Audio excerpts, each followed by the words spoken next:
Yeah, hey guys. So today the topic I wanted to cover is staged entities.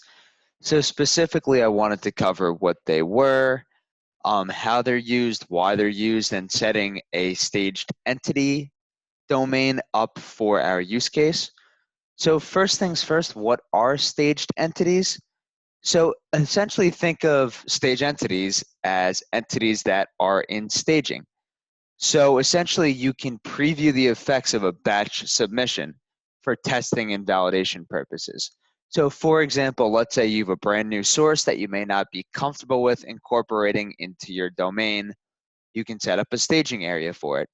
So essentially what's going to happen in this staging area is when you submit a record for a model for a given source, it's going to show you what would have happened in that specific repository. So would a golden record have been created?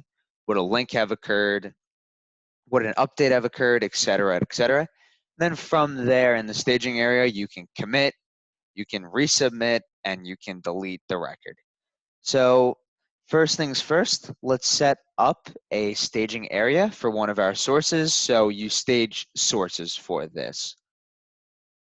So let's go to our repository.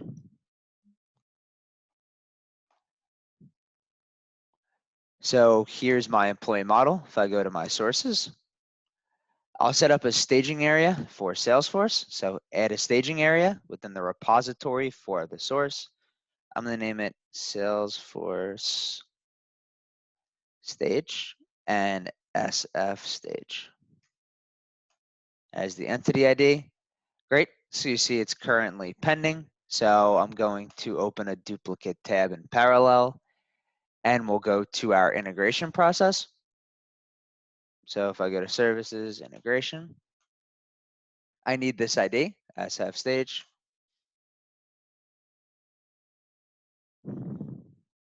So if I go to our tech topic process, what I'm going to do is since I'm on NetSuite, I'll change that to Salesforce.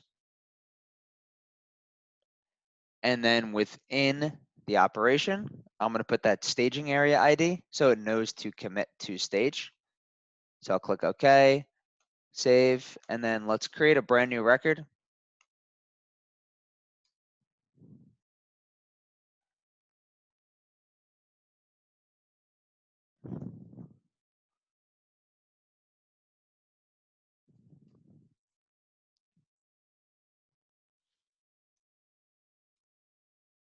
So this is just the new record with an arbitrary number. And what you should see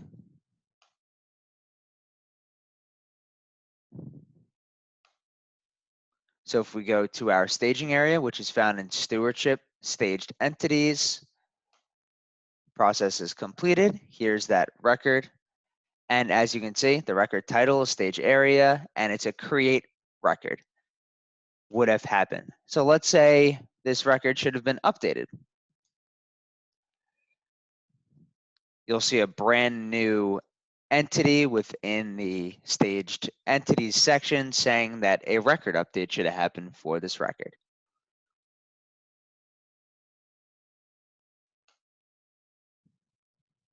So you see create an update, but then also let's say a record should have been quarantined. It'll give you the reason, maybe whether it be a data incorporation error, items such as that.